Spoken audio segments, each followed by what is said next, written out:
Sir Rongali Bihu যিহেতুলৈকে আমাৰ অসমীয়া প্ৰাণ স্পন্দন কি ক'ব আপুনি?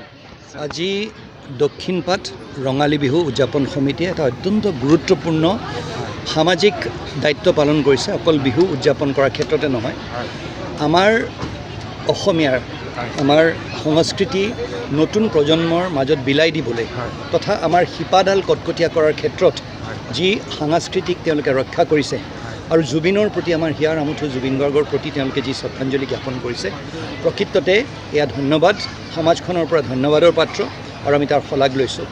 অনুষ্ঠানটিৰ মই উত্তৰোত্তৰ কামনা কৰিছোঁ আৰু সকলোলৈকে মই ৰঙালী বিহুৰ শুভেচ্ছা শুভকামনা আৰু ছাৰ এটা কথা মই কওঁ ছাৰ, যিহেতুলৈকে আমাৰ জুবিনদাই ইয়াতে ফুটবল খেলি গৈছিলে, সেই আত্মা দক্ষিণপাটতো আছে। এতিয়া সেইটো কাৰণে আমাৰ জুবিনদাৰ মূৰ্তি এটা নাই, কিবা এটা কৰি আপুনি দিয়ক। নিশ্চয় পৰা যাব। দক্ষিণপাটত ৰাইজ অহা সোমবাৰে তেওঁলোক আমাক লগ কৰিবলৈ আহি আছে। আমি একেলগে মিলি নিশ্চয় কথা পাতিম। আপুনি সেইটো হেৰি কৰি দিব ছাৰ। হ'ব।